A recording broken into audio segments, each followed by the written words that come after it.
Hi hello friends, welcome back to my channel. ಇವತ್ತು ನಾವು ರಾಮಯ್ಯ ಹಾಸ್ಪಿಟಲಿಗೆ ಬಂದಿದ್ದೀವಿ. ನನಗೆ ಒಂದು ಸಣ್ಣ ಪ್ರಾಬ್ಲಮ್ ಇತ್ತು. ಅದು ಏನೆಲ್ಲ ಫಿಶರಿ ಕಟ್ ಅಂತ ಆಗಿತ್ತು. ಸೊ ಅದಕ್ಕೋಸ್ಕರ ನಾವು ಟ್ರೀಟ್ಮೆಂಟ್ ತೊಗೊತಾ ಇದ್ದೆ. ಬಟ್ ಟ್ರೀಟ್ಮೆಂಟ್ ನನಗೆ ಸರಿಯಾಗಿ ವರ್ಕ್ ಆಗದೇ ಇರೋದ್ರಿಂದ ಅದು ಆಪ್ರೇಷನ್ ಮಾಡಬೇಕು ಅಂತ ಹೇಳಿದರು. ಸೊ ಅದಕ್ಕೆ ನಾವು ಡಿಪಾರ್ಟ್ಮೆಂಟ್ ಆಫ್ ಸರ್ಜರಿ ಅನ್ನೋ ಒಂದು ಡಿಪಾರ್ಟ್ಮೆಂಟ್ಗೆ ಬಂದಿದ್ದೀವಿ.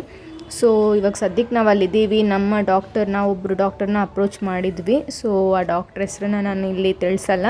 ಸೊ ನಿಜವಾಗ್ಲೂ ಆ ಡಾಕ್ಟ್ರು ತುಂಬಾ ಚೆನ್ನಾಗಿ ನನಗೆ ನೀಟಾಗಿ ಎಕ್ಸ್ಪ್ಲೈನ್ ಎಲ್ಲ ಮಾಡಿದ್ರು, ನನಗೆ ಯಾವ ರೀತಿ ಏನಾಗಿದೆ ಅದು ಅಂತ. ಸೊ ಅವರು ಅಡ್ಮಿಷನ್ ಆಗಲೇಬೇಕು ಅಂತ ಹೇಳಿದ್ರು. ಇದು ಮೈನರ್ ಆಪ್ರೇಷನ್ ಆ್ಯಕ್ಚುಲಿ. ಸೊ ಅದಕ್ಕೋಸ್ಕರ ಇವತ್ತು ಅಡ್ಮಿಷನ್ ಆಗೋದಕ್ಕೆ ಅಂತ ಬಂದಿದ್ದೀವಿ. ಸದ್ಯಕ್ಕೆ ಡಾಕ್ಟರ್ಗೋಸ್ಕರ ವೆಯ್ಟ್ ಮಾಡ್ತಾಯಿದ್ದೀವಿ. ಡಾಕ್ಟರ್ ಕ್ಲಾಸ್ ಏನೋ ತೊಗೋತಾ ಇದ್ದಾರೆ. ಅಲ್ಲಿ ರಾಮಯ್ಯ ಹಾಸ್ಪಿಟಲಲ್ಲಿ ಕಾಲೇಜ್ ಕೂಡ ಇದೆ, ಮೆಡಿಕಲ್ ಕಾಲೇಜ್. ಸೊ ಅವ್ರವ್ರ ಟೈಮಿಂಗ್ಸ್ ಪ್ರಕಾರ ಕ್ಲಾಸಿಗೂ ಕೂಡ ಹೋಗಿರ್ತಾರೆ. ಸೊ ನೀವು ನೋಡ್ತಿರ್ಬೋದು, ಇದೇ ಡಿಪಾರ್ಟ್ಮೆಂಟ್ ಆಫ್ ಸರ್ಜರಿ ಅಂತ. ಸೊ ಇಲ್ಲಿ ಏನೇ ಸರ್ಜರಿ ಥಿಂಗ್ಸ್ ಇದ್ರೂ ನಾವು ಇಲ್ಲೇ ಬಂದು ಕಾಂಟ್ಯಾಕ್ಟ್ ಮಾಡಬೇಕು. ಫಸ್ಟು ನಾವು ಕೆಳಗಡೆ ಹೋಗಿ ಫೈಲ್ ತೆಗಿಸ್ಬೇಕು. ನ್ಯೂ ಪೇಷಂಟ್ ಅಂತ ಅಂದರೆ ಹೊಸದಾಗಿ ಫೈಲ್ನ ನಾವು ಓಪನ್ ಮಾಡಬೇಕಾಗುತ್ತೆ, ಅಪ್ಲಿಕೇಶನ್ ಫಾರ್ಮ್ನ ಫಿಲ್ ಮಾಡಿ. ನಂತರ ನಾವು ಇಲ್ಲಿ ಇಲ್ಲ ಅಂತಂದರೆ ಓಲ್ಡ್ ಪೇಷಂಟ್ ಆದರೆ ಡೈರೆಕ್ಟಾಗಿ ನಾವು ಒಂದು ₹50 ಕೊಟ್ಟರೆ ಅವರು ಯಾವ ಡಿಪಾರ್ಟ್ಮೆಂಟ್ ಅಂತ ಹೇಳಿದ್ರೆ ಅಲ್ಲಿಗೆ ಫೈಲ್ನ ಕಳಿಸ್ಕೊಡ್ತಾರೆ. ಸೊ ಇಲ್ಲಿ ನಾವು ಎಂಟ್ರೆನ್ಸ್ ನೀವು ನೋಡ್ತಿರ್ಬೋದು. ಈ ಕಡೆ ನೋಡಿದ್ರೆ ಇಲ್ಲಿ ಕೆಳಗಡೆ ಫಾರ್ಮಸಿ ಎಲ್ಲ ಇದೆ. ರಾಮಯ್ಯ ಅವ್ರದ್ದೇ ಫಾರ್ಮಸಿ ಇದೆ. ನಾವು ಸದ್ಯಕ್ಕಿರೋದು ಓಲ್ಡ್ ರಾಮಯ್ಯ ಹಾಸ್ಪಿಟಲಲ್ಲಿ. ಕೆಳಗಡೆ ಕೆಫೆನೂ ಇದೆ, ಟೀ ಕಾಫಿ ಅಂತ ಇದೆ. ಮೇಲೆ ಕೂಡ ಕ್ಯಾಂಟೀನ್ ಎಲ್ಲ ಇದೆ. ಆ ಕಡೆ ಸೈಡಲ್ಲೆಲ್ಲ ಇದು ಇವಾಗ ಸದ್ಯಕ್ಕೆ ನಾವು ರಿಜಿಸ್ಟ್ರೇಷನ್ ಅಂದರೆ ಅಡ್ಮಿಷನ್ ಆಗಬೇಕು ಇಲ್ಲಿ. ಸೊ ಅಡ್ಮಿಷನ್ ಆಗೋದಕ್ಕೆ ಇಲ್ಲೇ ಕೌಂಟರ್ಸ್ ಎಲ್ಲ ಇರೋದು. ಸೊ ನ್ಯೂ ಪೇಷಂಟ್ ಬಂದವ್ರಿಗೆ ಮತ್ತು ಎಲ್ಲ ಈ ಕಡೆ ಒಂದೊಂದು ಸಪ್ರೇಟ್ ಕೌಂಟರ್ಸ್ ಇದೆ. ಅಕೌಂಟ್ ಸೆಕ್ಷನ್ನು, ಬಿಲ್ಲಿಂಗ್ ಕೌಂಟರ್ ಎಲ್ಲ ಇದೆ. ಸೊ ಸದ್ಯಕ್ಕೆ ನಮ್ಮ ತಂದೆಯವರು ಹೋಗಿದ್ದಾರೆ ಮಾತಾಡ್ಕೊಂಬರೋದಕ್ಕೆ, ಅಡ್ಮಿಷನ್ ಮಾಡೋದಕ್ಕೆ. ಸೊ ಇನ್ನು ನಾವು ಡಿಸೈಡ್ ಮಾಡಿಲ್ಲ ಯಾವುದು ಬ್ಲಾಕ್ ನಾವು ತೊಗೋಬೇಕು ಅಂತ. ಮೋಸ್ಟ್ಲಿ ಎ ಬ್ಲಾಕ್ನ ನಾವು ತೊಗೋತಾ ಇದ್ದೀವಿ. ಸೊ ಇವಾಗ ನಾವು ಎ ಬ್ಲಾಕ್ನ ತೊಗೊಂಡಿದ್ದೀವಿ. ಸೊ ಅದಕ್ಕೆ ಅಲ್ಲಿ ಕರ್ಕೊಂಡು ಹೋಗ್ತಾ ಇದ್ದಾರೆ ಎ ಬ್ಲಾಕ್ಗೆ. ನಮ್ಮ ತಂದೆ ಹೋಗ್ತಾ ಇದ್ದಾರೆ. ಸೊ ನಾವು ವೆಯ್ಟ್ ಮಾಡ್ತಾಯಿದ್ದೀವಿ. ಆ್ಯಕ್ಚುಲಿ ಇನ್ನೂ ರೂಮ್ ಕ್ಲೀನ್ ಆಗಿರಲಿಲ್ವಂತೆ. ಸೊ ಅದಕ್ಕೆ ಕ್ಲೀನ್ ಮಾಡ್ತಾಯಿದ್ದಾರೆ. ಸೊ ನಾವು ಸದ್ಯಕ್ಕೆ ವೆಯ್ಟ್ ಮಾಡ್ತಾಯಿದ್ದೀವಿ. ನಮಗೆ ಸದ್ಯಕ್ಕೆ ಸಿಂಗಲ್ ಶೇರ್ ಕೊಟ್ಟಿದ್ದಾರೆ. ನಾವು ಆ್ಯಕ್ಚುಲಿ 2 ಶೇರಿಂಗ್ ಅಥವಾ 4 ಶೇರಿಂಗ್ನ ಕೇಳಿದ್ವಿ. ಸದ್ಯಕ್ಕೆ ಖಾಲಿ ಇಲ್ಲದೆ ಇರೋದ್ರಿಂದ ಅವರು ಸಿಂಗಲ್ ಶೇರ್ ಕೊಟ್ಟಿದ್ದಾರೆ. ವೆಯ್ಟ್ ಮಾಡ್ತಾಯಿದ್ದೀವಿ. ಇದೇ ಸಿಂಗಲ್ ಶೇರಿಂಗ್ ರೂಮ್. ಬನ್ನಿ ನೋಡ್ಕೊಂಬರೋಣ ಯಾವ ರೀತಿ ಇದೆ ಅಂತ. ವಾರ್ಡ್ರೋಬ್ ಸಪ್ರೇಟ್ ವಾರ್ಡ್ರೋಬ್ ಎಲ್ಲ ಕೊಟ್ಟಿದ್ದಾರೆ. TV ಕನೆಕ್ಷನ್ ಇದೆ. ಸಪ್ರೇಟ್ ಬಾತ್ರೂಮ್ ಎಲ್ಲ ಇರುತ್ತೆ. ಸೊ ಅಟ್ಯಾಚ್ಡ್ ಬಾತ್ರೂಮ್ ಹೇಳ್ಬೇಕಂತ ಅಂದರೆ ಇದು ಪೇಷಂಟಿಗೆ ಬೆಡ್ಡು ಮತ್ತು ಸಪ್ರೇಟ್ ಇದು ಅಟೆಂಡರ್ಸ್ ನಮ್ಮ ಜೊತೆ ಯಾರು ಇರ್ತಾರಲ್ಲ ಅವ್ರಿಗೂ ಕೂಡ ಒಂದು ಸಪ್ರೇಟ್ ಬೆಡ್ ಎಲ್ಲ ಇದೆ. ಸೊ ಇದು ಚಾರ್ಜಸ್ ಹಾಕೊಳ್ಳೋದಕ್ಕೆಲ್ಲ ಎಲ್ಲನೂ ಫೆಸಿಲಿಟಿ ಇಲ್ಲಿ ಕೊಟ್ಟಿದ್ದಾರೆ. ಚೆನ್ನಾಗಿದೆ. ನಮಗೆ ಒಂಥರ ಪ್ರೈವಸಿ ಇರುತ್ತೆ ನೀಟಾಗಿ ಇಲ್ಲಿ. ಈವನ್ ಬಾತ್ರೂಮ್ ಕೂಡ ತುಂಬಾ ಚೆನ್ನಾಗಿ ಮೇಂಟೈನ್ ಮಾಡಿದ್ದಾರೆ. ನೀಟಾಗಿ ಯಾವಾಗಲೂ ಒಂದು 2-3 ಸತಿ ಬಂದು ಎಲ್ಲ ಕ್ಲೀನ್ ಮಾಡ್ತಾ ಇರ್ತಾರೆ. ತುಂಬಾ ಒಂದು ಒಳ್ಳೆ ಫೆಸಿಲಿಟಿ ಅಂತಲೇ ಹೇಳ್ಬೋದು.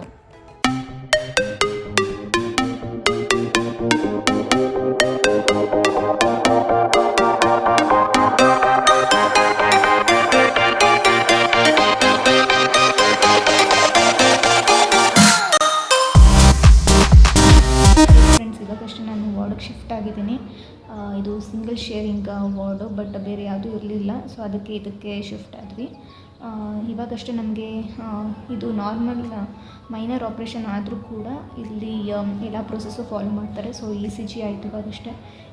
ಮತ್ತು ಬ್ಲಡ್ ಚೆಕಪ್ಪು, ಯೂರಿನ್ ಚೆಕಪ್ ಎಲ್ಲ ಆಗಿದೆ. ಸೊ ಟೆಸ್ಟಿಗೆ ಕಳಿಸಿದ್ದಾರೆ. ರಿಪೋರ್ಟು ವೆಯ್ಟ್ ಮಾಡ್ತಿದ್ದೀವಿ. ಸೊ ಇವಾಗ ಎಕ್ಸ್ರೇಗೆ ಹೇಳ್ತಾರೆ. ಎಕ್ಸ್ರೇಗೆ ಹೋಗಬೇಕು. ಸೊ ರೆಡಿಯಾಗಿದ್ದೀನಿ. ಇನ್ನೇನು ನಮ್ಮ ದೊಡ್ಡಮ್ಮ ಬರ್ತಾ ಇದ್ದಾರೆ. ಇವತ್ತೆಲ್ಲ ಕಂಪ್ಲೀಟ್ ಲಿಕ್ವಿಡ್ ತೊಗೊಳೋದಕ್ಕೆ ಹೇಳಿದ್ದಾರೆ. 10 ಒಳಗಡೆ ನಾನು 10 o'clock ಒಳಗಡೆ ನಾನು ಲಿಕ್ವಿಡ್ ತೊಗೋಬೇಕು.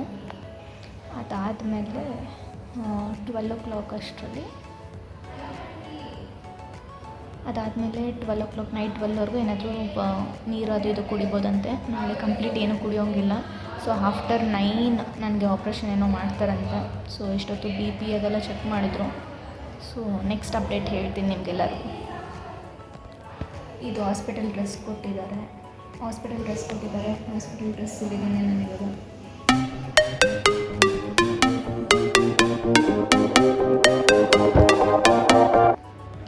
ನೋಡೋದಕ್ಕೆ ನನ್ನ ಹಸ್ಬೆಂಡ್ ಕೂಡ ಬಂದಿದ್ದಾರೆ. S friends, good morning. ಇವತ್ತು ಟ್ಯೂಸ್ಡೇ. ಇವತ್ತಿಗೆ ನನಗೆ ಆಪ್ರೇಷನ್ ಇವತ್ತು ಮಾಡ್ತಾರೆ. ಸೊ ಅದಕ್ಕೆ ನನಗೆ ವಾರ್ಡ್ ಅವರು ಬಂದು ಸ್ಟಾಫ್ ಬಂದು ಡ್ರೆಸ್ ಎಲ್ಲ ಕೊಟ್ಟೋಗಿದ್ದಾರೆ. ಆಪ್ರೇಷನ್ ಥಿಯೇಟರ್ಗೆ ಸಪ್ರೇಟ್ ಡ್ರೆಸ್ ಹಾಕೊಂಡು ಹೋಗಬೇಕಾಗುತ್ತೆ. ಸೊ ಅದಕ್ಕೆ ಡ್ರೆಸ್ ಎಲ್ಲ ರೆಡಿ ಮಾಡಿಟ್ಟಿದ್ದಾರೆ. ಇವಾಗ 6 o'clock. ದೊಡ್ಡಮ್ಮ ಇನ್ನೂ ಮಲಗಿದ್ದಾರೆ. ನಾನು ಎದ್ದು ಫ್ರೆಶ್ ಅಪ್ ಆಗಬೇಕು. ಜೊತೆಗೆ ಅದಕ್ಕೆ ಮುಂಚೆ ಎನೆಮಾ ಅಂತೆಲ್ಲ ಕೊಡ್ತಾರೆ. ಸ್ವಲ್ಪ ಮೋಷನ್ ಎಲ್ಲ ಯಾವುದಾದ್ರು ಹೋಲ್ಡ್ ಸ್ಟಾಕ್ ಇದ್ದರೆ ಅದೆಲ್ಲ ಸ್ವಲ್ಪ ಕ್ಲಿಯರ್ ಆಗಲಿ ಅಂತ.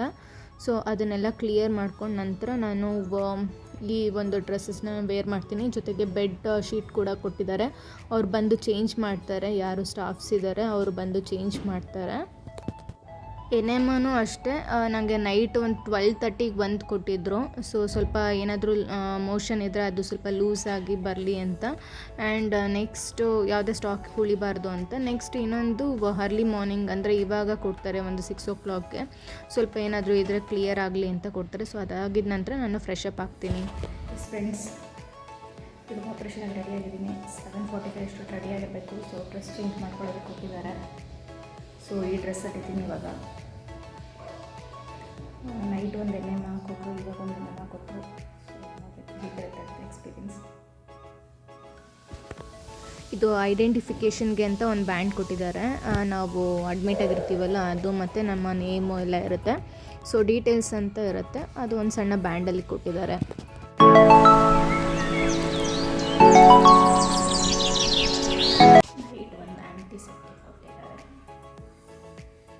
ಸೊ ಚಿನ್ನಸ್ ಏನಾದ್ರು ಬರ್ತಾ ಇಲ್ವಾ ಅಂತ ಟೆಸ್ಟ್ ಮಾಡಿದಕ್ಕಷ್ಟೆ. ಸೊ ಇವಾಗ ನನಗೆ ಊಟಿಗೆ ಕರ್ಕೊಂಡು ಹೋಗ್ತಾರಲ್ಲ ಆವಾಗೊಂದು ಅನಸ್ತೇಷಿಯಾ ಕೊಡ್ತಾರೆ. ಸೊ ನೋಡಬೇಕು. ಇದೇ ಫಸ್ಟ್ ಎಕ್ಸ್ಪೀರಿಯನ್ಸ್ ನಂದು ಊಟಿ. ನೋಡೋಣ ಯಾವ ರೀತಿ ಇರುತ್ತೆ ಏನು ಅಂತ ನೆಕ್ಸ್ಟ್ ತಿಳಿಸ್ತೀನಿ. ಎಸ್ ಫ್ರೆಂಡ್ಸ್, ಕಂಪ್ಲೀಟಾಗಿ ಇವಾಗ ರೆಡಿಯಾಗಿ ಕೂತಿದ್ದೀನಿ. ಇವಾಗ ಸ್ವಲ್ಪ ಹೊತ್ತು ಹಿಂದೆ ನಮಗೆ ಒಂದು ಆ್ಯಂಟಿಸೆಪ್ಟಿಕ್ ಕೂಡ ಕೊಟ್ಟಿದ್ರು ಅಂತ ಹೇಳಿದೆ. ಅದ್ರ ಜೊತೆಗೆ ಸ್ವಲ್ಪ ಹೊತ್ತಾದಮೇಲೆ ಒಂದು ಹಾಫ್ ಆನ್ ಅವರ್ ವೆಯ್ಟ್ ಮಾಡ್ತಾರೆ. ಏನು ನಮಗೆ ಸೆಪ್ಟಿಕ್ ಏನು ಇದು ಅಲರ್ಜೀಸ್ ಏನೂ ಆಗಲಿಲ್ಲ ಅಂತ ಅಂದರೆ ಅದಾದಮೇಲೆ ನಮಗೆ ಆ್ಯಂಟಿಬಯೋಟಿಕ್ ಕೊಡ್ತಾರೆ. ಅದನ್ನು ಕೂಡ ಆಯಿತು. ಇವಾಗ ಕಂಪ್ಲೀಟ್ ರೆಡಿ ಆಗಿದ್ದೀನಿ. ಜೊತೆಗೆ ನಾನು ಇವಾಗ ಹಾಕ್ಕೊಂಡಿದ್ದೇನಲ್ಲ ಮಾಸ್ಕು, ಆ ಮಾಸ್ಕ್ನ ನಾವು ವೇರ್ ಮಾಡಬಾರ್ದು. ಅವರು ಕೊಡೋವಂಥ ಮಾಸ್ಕ್ ಮಾತ್ರ ನಾವು ವೇರ್ ಮಾಡಬೇಕಾಗುತ್ತೆ. ಯಾಕಂತಂದರೆ ಆಪ್ರೇಷನ್ ಥಿಯೇಟರ್ಗೆ ಹೋಗ್ಬೇಕಾದಾಗ ಮೈನರ್ ಇರಲಿ ಮೇಜರ್ ಇರಲಿ ಅವ್ರು ಕೊಡುವಂಥ ಮಾಸ್ಕ್ನ ನಾವು ವೇರ್ ಮಾಡಬೇಕಾಗುತ್ತೆ. ಎಸ್ ಫ್ರೆಂಡ್ಸ್, ಇವಾಗಷ್ಟು ಆಪ್ರೇಷನ್ ಮುಗೀತು. ನನ್ನನ್ನು ಹೊಸ ವಾರ್ಡ್ಗೆ ಶಿಫ್ಟ್ ಮಾಡಿದ್ದಾರೆ. ನಾವು ರಿಕ್ವೆಸ್ಟ್ ಮಾಡ್ಕೊಂಡಿದ್ವಿ ಯಾವುದಾದ್ರೂ 2 ಶೇರಿಂಗ್ ಇದ್ದರೆ ಅಲ್ಲಿಗೆ ನಮ್ಮನ್ನು ಪುಷ್ ಮಾಡಿ ಅಂತ. ಸೊ ಸಿಂಗಲ್ ಶೇರಿಂಗಿಂದ ಇವಾಗ 2 ಶೇರಿಂಗ್ ಇರೋ ವಾರ್ಡ್ಗೆ ಶಿಫ್ಟ್ ಆಗಿದ್ದೀವಿ. ಇವಾಗ ನಾನು ತೋರಿಸ್ತೀನಿ ಯಾವ ರೀತಿ ಇದೆ ಅಂತ. ನಮ್ಮ ರೂಮು ಅಂದರೆ ಇದು 2 ಶೇರಿಂಗ್ ರೂಮ್ ಯಾವ ರೀತಿ ಇದೆ ಅಂತ ನೋಡ್ಕೊಂಬರೋಣ ಬನ್ನಿ. ನೋಡಿ, ಪೇಯ್ನ್ ಕಿಲ್ಲರ್ ಹಾಕಿದ್ದಾರೆ. ಸೊ ತಕ್ಷಣ ಅದು ಪೇಯ್ನ್ ನಮಗೆ ಗೊತ್ತಾಗಬಾರ್ದು ಅಂತ ಪೇಯ್ನ್ ಕಿಲ್ಲರ್ ಕೂಡ ಹಾಕಿದ್ದಾರೆ.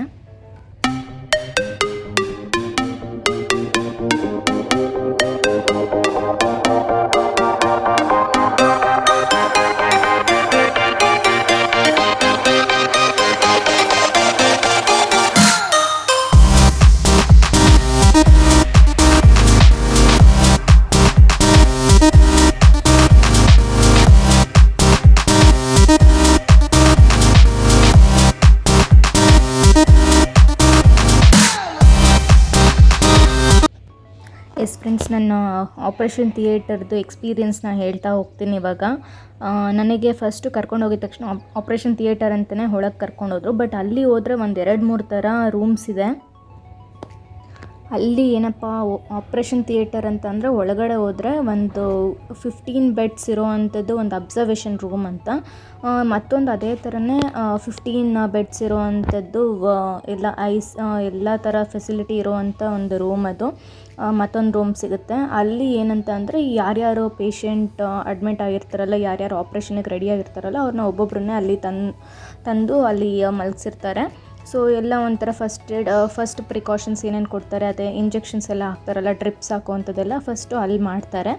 ಅದನ್ನು ಮಾಡಿದ ತಕ್ಷಣ ಒಂದು 8 ಆಪ್ರೇಷನ್ ಥಿಯೇಟರ್ ಅಂದರೆ ಸಪ್ರೇಟ್ ಆಪ್ರೇಷನ್ ಥಿಯೇಟರ್ ಇರುತ್ತೆ. ಅಲ್ಲಿ ನನಗೆ ಆಪ್ರೇಷನ್ ಥಿಯೇಟರ್ 8 ಅಂತ ನಂಬರ್ 8 ಅಂತ ಇರುತ್ತೆ. ಅಲ್ಲಿ ನನಗೆ ಕರ್ಕೊಂಡೋಗ್ಬಿಟ್ಟು ಫಸ್ಟು ಅನಸ್ತೇಷಿಯಾ ಕೊಡ್ತಾರೆ. ಅನಸ್ತೇಷಿಯಾ ಅಂದರೆ ಲೋವರ್ ಪಾರ್ಟಿಗೆ ಕೊಡ್ತಾರೆ. ಅನಸ್ತೇಷಿಯಾ ಕೊಟ್ಟಿದ ತಕ್ಷಣ ನನಗೆ ಅಂದರೆ ನಂಗೆ ಮುಂಚೆನೇ ಒಂಥರ ನಿದ್ದೆ ಬರ್ತಾಯಿತ್ತು. ತುಂಬಾ ನಿದ್ದೆ ಮೂಡಲಿದ್ದೆ ನಾನು. ಸೊ ಆ ಒಂದು ಟೈಮಲ್ಲಿ ಅನಸ್ತೇಷ ಕೊಟ್ಟ ತಕ್ಷಣ ನನಗೆ ಲೋವರ್ ಪಾರ್ಟಿಗೆ ಕೊಟ್ಟ ತಕ್ಷಣ ನನಗೆ ಸ್ವಲ್ಪ ನಿದ್ದೆ ಬಂದಂಗೆ ಆಯಿತು. ಸೊ ಅವರು ಹಾಫ್ ಆನ್ ಅವರ್ 15 to 20 ಮಿನಿಟ್ಸಲ್ಲಿ ನನಗೆ ಆಪ್ರೇಷನ್ನೇ ಮುಗಿಸ್ಬಿಟ್ಟಿದ್ರು ಅವರು. ಹೆಂಗೆ ಮಾಡಿದ್ರು ಏನು ಅಂತಲೇ ಗೊತ್ತಾಗಲಿಲ್ಲ ಅನಸ್ತೇಷ ಕೊಟ್ಟಿದ್ದರಿಂದ. ಆಮೇಲೆ ನೆಕ್ಸ್ಟು ಇಮಿಡಿಯೇಟಾಗಿ ಅವರು ಎದ್ದೇಳಿಸಿದ್ರು ನನಗೆ ಆಪ್ರೇಷನ್ ಮುಗೀತು ಅಂತ. ಸೊ ಆಮೇಲೆ ಮುಗೀತಾ ಅಂತ ನಾನು ಅಷ್ಟು ಬೇಗ ಮುಗೀತಾ ಅಂತ ನನಗೆ ಗೊತ್ತಾಗಲಿಲ್ಲ. ಅಷ್ಟು ಈಸಿಯಾಗಿ ಅವರು ಆಪ್ರೇಷನ್ನ ಮಾಡಿ ಮುಗಿಸಿದ್ರು. ಆಮೇಲೆ ನೆಕ್ಸ್ಟು ನನಗೆ ವಾರ್ಡಿಗೆ ತೊಗೊಂಬಂದು ಶಿಫ್ಟ್ ಮಾಡಿದ್ರು. ವಾರ್ಡಿಗೆ ಅಂತ ಅಂದರೆ ಆ್ಯಕ್ಚುಲಿ ಅಲ್ಲಿ ಅಬ್ಸರ್ವೇಷನ್ ವಾರ್ಡ್ ಇರುತ್ತಲ್ಲ ಆಪ್ರೇಷನ್ ಥಿಯೇಟರಲ್ಲೇ, ಅಲ್ಲೇ ಕರ್ಕೊಂಬಂದು ನಮ್ಮನ್ನು ಅಬ್ಸರ್ವೇಷನ್ ಇಡ್ತಾರೆ. 1.5 hour ಆಲ್ಮೋಸ್ಟ್ 2 hours ನನಗೆ ಅಬ್ಸರ್ವೇಷನಲ್ಲಿ ಇಟ್ಟಿದ್ದರು. ಸೊ ಆಮೇಲೆ ನನ್ನನ್ನು ಕರ್ಕೊಂಬಂದು ಈ 2 ಶೇರಿಂಗ್ ಏನಿದೆಯಲ್ಲ ಇವಾಗ ಶಿಫ್ಟ್ ಆಗಿರೋದು ಆ ವಾರ್ಡಿಗೆ ಕರ್ಕೊಂಬಂದು ಶಿಫ್ಟ್ ಮಾಡಿದ್ರು, A ಬ್ಲಾಕ್ ಇರೋವಂಥ ವಾರ್ಡಿಗೆ. ಈ ಆಪ್ರೇಷನ್ ಬಂದು ಏನಲ್ ಫಿಶರಿ ಕಟ್ ಅಂತ. ಯಾಕಂತ ಅಂದರೆ ನನಗೆ ಸ್ವಲ್ಪ ಮೋಷನ್ಗೆ ಹೋಗೋ ಪ್ಲೇಸಲ್ಲಿ ಹಾರ್ಡಾಗಿ ಅಲ್ಲಿ ಒಂದು ಕ್ರ್ಯಾಕ್ ಆಗಿತ್ತು. ಜಸ್ಟ್ ಮೇಲೆ ಒಂದು ಸ್ಕಿನ್ ಎಕ್ಸ್ಟ್ರಾ ಸ್ಕಿನ್ ಬೆಳೆದಿರೋ ಥರ ಇತ್ತು. ಆ ಒಂದು ಸ್ಕಿನ್ನ ಜಸ್ಟ್ ಕಟ್ ಮಾಡಿ ಅಲ್ಲಿ ಸ್ಟಿಚ್ ಮಾಡಿದ್ದಾರೆ ಅಷ್ಟೇ. ಬೇರೆ ಥರದ ಏನೇ ಕಾಂಪ್ಲಿಕೇಶನ್ಸ್ ಏನೂ ಇರಲಿಲ್ಲ. ಜಸ್ಟ್ ಇದೊಂದು ಸಣ್ಣ ಆಪ್ರೇಷನ್ ಅಷ್ಟೇ. ಭಯ ಬೀಳೋ ಅಷ್ಟು ಅವಶ್ಯಕತೆಯೇ ಇಲ್ಲ. ನಾನು ಫಸ್ಟು ಏನಪ್ಪ ಆಗುತ್ತೆ ಹೆಂಗಪ್ಪ ಇರುತ್ತೆ ಅನ್ನೋದು ನಾನು ಹಿಂಜರಿತಾ ಇದ್ದೆ. ಬಟ್ ನೋ ಪ್ರಾಬ್ಲಮ್, ಹೆದರಿಕೆ ಪಡುವಂಥದ್ದೇನಿಲ್ಲ.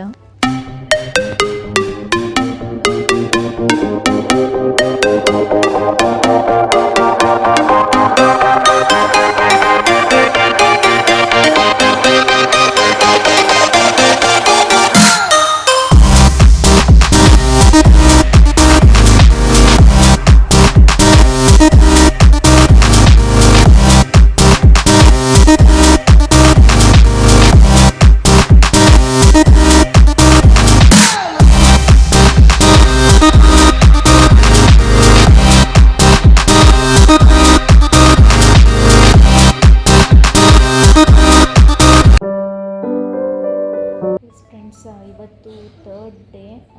ನೋಡಬೇಕು, ಇವತ್ತು ಡಿಸ್ಚಾರ್ಜ್ ಮಾಡ್ತೀವಿ ಅಂತ ಹೇಳಿದ್ದಾರೆ. ಸೊ ಸ್ಟಿಚಸ್ ಎಲ್ಲ ಕ್ಲಿಯರ್ ಆಗಿದ್ದರೆ ಡಿಸ್ಚಾರ್ಜ್ ಮಾಡ್ತಾರೆ. ನೋಡೋಣ ಏನಾಗುತ್ತೆ ಅಂತ. ಸದ್ಯಕ್ಕೆ ಇವಾಗ ನಾವು ಬೇರೆ ರೂಮಿಗೆ ಶಿಫ್ಟ್ ಆಗಿದ್ವಿ ನಿನ್ನೆ ನನ್ನ ಆಪ್ರೇಷನ್ ಆಗಿದ ತಕ್ಷಣ. ಸೊ ಇದು 2 ಶೇರಿಂಗ್ ಬೆಡ್ರೂಮ್ ನಾನಿರೋದು. 2 ಶೇರಿಂಗಲ್ಲಿದ್ದೀವಿ. ಸೊ ಇದು ಸ್ವಲ್ಪ ಕಮ್ಮಿ ಆಗುತ್ತೆ ಅದಕ್ಕಿಂತ. ಮೊನ್ನೆ ಇದ್ದಿದ್ದು ತುಂಬ ಫಸ್ಟ್ ಡೇ ಇದ್ದಿದ್ದು ನಮ್ಮದು ಸಿಂಗಲ್ ಶೇರಿಂಗು. ನೋಡಬೇಕು, ಇವತ್ತು ಡಿಸ್ಚಾರ್ಜ್ ಮಾಡ್ಬೋದು ನನಗೆ ಆಲ್ಮೋಸ್ಟ್ ಹೇಳಿದ್ದಾರೆ ಡಾಕ್ಟ್ರು. ಬಟ್ ಇನ್ನೊಂದು ಸರ್ತಿ ಅವರು ಕನ್ಫರ್ಮೇಷನ್ ಕೊಡಬೇಕು, ಅದಕ್ಕೋಸ್ಕರ ವೆಯ್ಟ್ ಮಾಡ್ತಾಯಿದ್ದೀವಿ.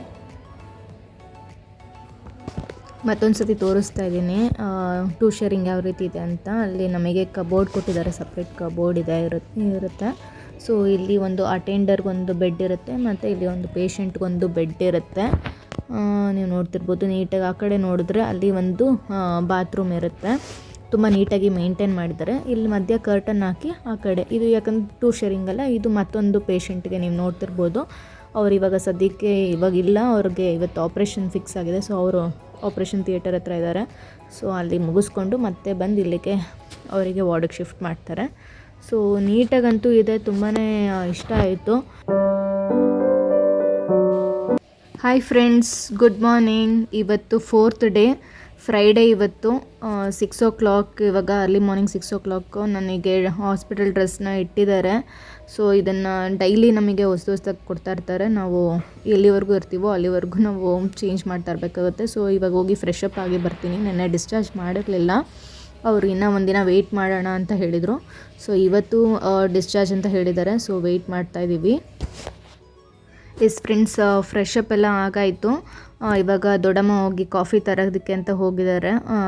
ಅವ್ರು ಬಂದಮೇಲೆ ಕಾಫಿ ಎಲ್ಲ ತೊಗೊಂಡು ನಂತರ ನಮ್ಮ ಡ್ಯಾಡಿ ಇದು ತೊಗೊಂಬರ್ತಾರೆ, ಅಲ್ಲ ಬ್ರೇಕ್ಫಾಸ್ಟ್ ತೊಗೊಂಬರ್ತಾರೆ. ಸೊ ಬಟ್ ಡಾಕ್ಟರ್ ರೌಂಡ್ಸ್ ಬರೋವರೆಗೂ ನಾವು ವೆಯ್ಟ್ ಮಾಡಲೇಬೇಕಾಗುತ್ತೆ. ಅವ್ರು ಒಂದು ಸತಿ ಓಕೆ ಡಿಸ್ಚಾರ್ಜ್ ಅಂತ ಹೇಳಾದ್ಮೇಲೆ ಎಲ್ಲ ಪ್ರೋಸೆಸ್ ಡಿಸ್ಚಾರ್ಜ್ ಸಮ್ಮರಿ ಎಲ್ಲ ಬರೆದು ಅವರು ನಮಗೆ ಎಲ್ಲ ಪ್ರೋಸೆಸ್ನ ಸ್ಟಾರ್ಟ್ ಮಾಡ್ತಾರೆ. ಸೊ ಬಟ್ ಅಲ್ಲಿವರೆಗೂ ನಾವು ಕಾಯಲೇಬೇಕಾಗುತ್ತೆ, ವೆಯ್ಟ್ ಮಾಡಲೇಬೇಕಾಗುತ್ತೆ. ಸೊ ವೆಯ್ಟ್ ಮಾಡ್ತೀನಿ. ನಾನು ತುಂಬ ಈಗರಾಗಿ ವೆಯ್ಟ್ ಮಾಡ್ತಾಯಿದ್ದೀನಿ, ಕಾಯ್ತಾ ಇದ್ದೀನಿ ನಾನು ನನ್ನ ಮಗಳನ್ನ ಯಾವಾಗ ನೋಡ್ತೀನಿ ಅಂತ. ನೋಡೋಣ ಇನ್ನು ಎಷ್ಟೊತ್ತು ಮಾಡ್ತಾರೆ ಅಂತ. ಎಸ್ ಫ್ರೆಂಡ್ಸ್, ಇವಾಗ ನನಗೆ ಇಂಜೆಕ್ಷನ್ ಏನು ಕೊಟ್ಟಿದ್ರಲ್ಲ ಅದೇ ಆಪ್ರೇಷನ್ ಥಿಯೇಟರ್ಗೆ ಹೋಗ್ಬೇಕಾದ್ರೆ ಡ್ರಿಪ್ಸ್ ಹಾಕೋದಕ್ಕೆ ಅಂತ.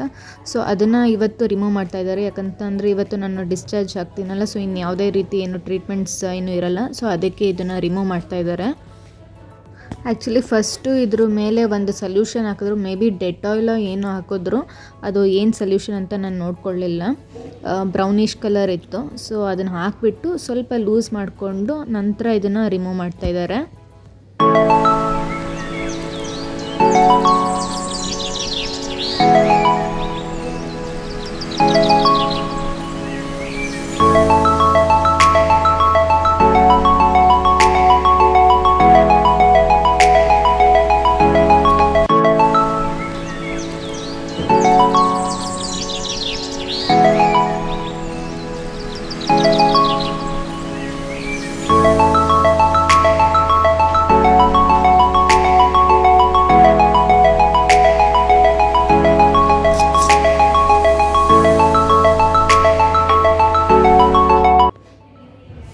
ಎಸ್ ಫ್ರೆಂಡ್ಸ್, ನಮ್ಮ ದೊಡ್ಡಮ್ಮ ಮತ್ತು ನನ್ನ ಹಸ್ಬೆಂಡ್ ಕೂಡ ಇಲ್ಲಿ ವೆಯ್ಟ್ ಮಾಡ್ತಿದ್ದಾರೆ. ಡಿಸ್ಚಾರ್ಜ್ ಅಂತ ಹೇಳಿದಾರಲ್ಲ, ಸೊ ಅದಕ್ಕೆ ವೆಯ್ಟ್ ಮಾಡ್ತಿದ್ದಾರೆ. ಬಟ್ ಇನ್ನು ಬಿಲ್ಲಿಂಗ್ ಮಾಡೋದು ಮತ್ತು ಸಮ್ಮರಿ ಬರೆಯೋದಕ್ಕೆ ತುಂಬಾ ಟೈಮ್ ತೊಗೊತಾ ಇದ್ದಾರೆ. ನೆನ್ನೆನೇ ಬರೆದಿಟ್ಟಿದ್ದಾರೆ ಸಮ್ಮರಿ, ಬಟ್ ಸ್ಟಿಲ್ ಅಂದ್ರೂ ಡೇಟ್ ಏನೋ ಚೇಂಜ್ ಮಾಡೋದಕ್ಕೋಸ್ಕರ ಟೈಮ್ ತೊಗೋತಾ ಇದ್ದಾರೆ ಅವರು. ಡಿಲೇ ಆಗ್ತಾಯಿದೆ. ಎಸ್ ಫ್ರೆಂಡ್ಸ್, ಇವಾಗ ನಾನು ಹಾಸ್ಪಿಟಲ್ ಡ್ರೆಸ್ನ ಚೇಂಜ್ ಮಾಡಿದ್ದೀನಿ. ನಮ್ಮ ಏನು ಡ್ರೆಸ್ ಇರುತ್ತೆ ಅದನ್ನು ನಾವು ವೇರ್ ಮಾಡಬೇಕಾಗುತ್ತೆ. ನಾವು ಡಿಸ್ಚಾರ್ಜ್ ಆಗಬೇಕಾದ್ರೆ ಬಿಲ್ ಕೊಟ್ಟಿದ್ದಾರೆ. ಬಿಲ್ ಪೇ ಮಾಡೋದಕ್ಕೆ ನನ್ನ ಹಸ್ಬೆಂಡ್ ಹೋಗಿದ್ದಾರೆ. ನಮ್ಮ ದೊಡ್ಡಮ್ಮ ಕೂಡ ಇವಾಗ ಆಲ್ರೆಡಿ ಮನೆಗೆ ಹೊರಟಿದ್ದಾರೆ. ಸೊ ನಾವು ಡಿಸ್ಚಾರ್ಜ್ ಸಮ್ಮರಿ ಕೊಟ್ಟಿದ ತಕ್ಷಣ ನಾವು ಕೂಡ ಮನೆಗೆ ಹೊರಡ್ಬೋದು. ಎಸ್ ಫ್ರೆಂಡ್ಸ್, ಬ್ಯಾಗೆಲ್ಲ ರೆಡಿ ಇದೆ. ಬಿಲ್ ಎಲ್ಲ ಪೇ ಮಾಡಿಬಿಟ್ಟು ನನ್ನ ಹಸ್ಬೆಂಡು ವೆಯ್ಟ್ ಮಾಡ್ತಿದ್ದಾರೆ. ನಮಗೆ ಸಮ್ಮರಿಗೋಸ್ಕರ ವೆಯ್ಟ್ ಮಾಡ್ತಾಯಿದ್ದೀವಿ.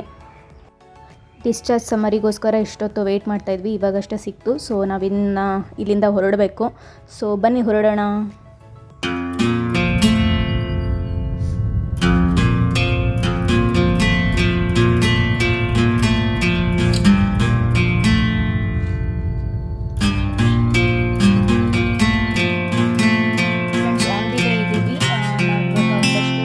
ಸಮ್ಮರೀಸ್ ಕೊಟ್ಟಿದ್ದರು, ಅದ್ರ ಜೊತೆಗೆ ಒಂದಷ್ಟು ಮೆಡಿಸಿನ್ಸ್ನ ಕೊಟ್ಟಿದ್ರು ತೊಗೊಳೋದಕ್ಕೆ. ಸೊ ಅದನ್ನು ಕಂಟಿನ್ಯೂ ಮಾಡಬೇಕು ಮನೆಗೆ ಹೋಗಿ. ಇವಾಗಷ್ಟೇ ನನ್ನ ಹಸ್ಬೆಂಡ್ ಇದು ಒಂದಷ್ಟು ಮೆಡಿಸಿನ್ಸ್ನ ತೊಗೊಳೋದಕ್ಕೆ ಅಂತ ಇಲ್ಲಿ on the way Apollo pharmacy ಇದೆ ತೊಗೊಳೋದಕ್ಕಂತ ಹೋಗಿದ್ದಾರೆ. ಸೊ ಅದು ತೊಗೊಂಡಿದ ನಂತರ ಇನ್ನೇನು ಒಂದು 5 ಮಿನಿಟ್ಸಲ್ಲಿ ನಾವು ಮನೆ ರೀಚ್ ಆಗ್ತೀವಿ. ಇದಿಷ್ಟು ನನ್ನ ಹಾಸ್ಪಿಟಲ್ ಜರ್ನಿ ಆಗಿತ್ತು. ಇವತ್ತು ಒಂದು 4 ದಿನ ಜರ್ನಿದು ನಿಮ್ಮೊಟ್ಟಿಗೆ ಶೇರ್ ಮಾಡ್ಕೊಂಡಿದ್ದೀನಿ. ಸೊ ಇದಿಷ್ಟು ನನ್ನ ಹಾಸ್ಪಿಟಲ್ ಜರ್ನಿ. ಸೊ ನಾನು ನೆಕ್ಸ್ಟ್ ವೀಡಿಯೋನಲ್ಲಿ ಸಿಗ್ತೀನಿ. ಹ್ಯಾಂಡಲ್ then bye bye, take care.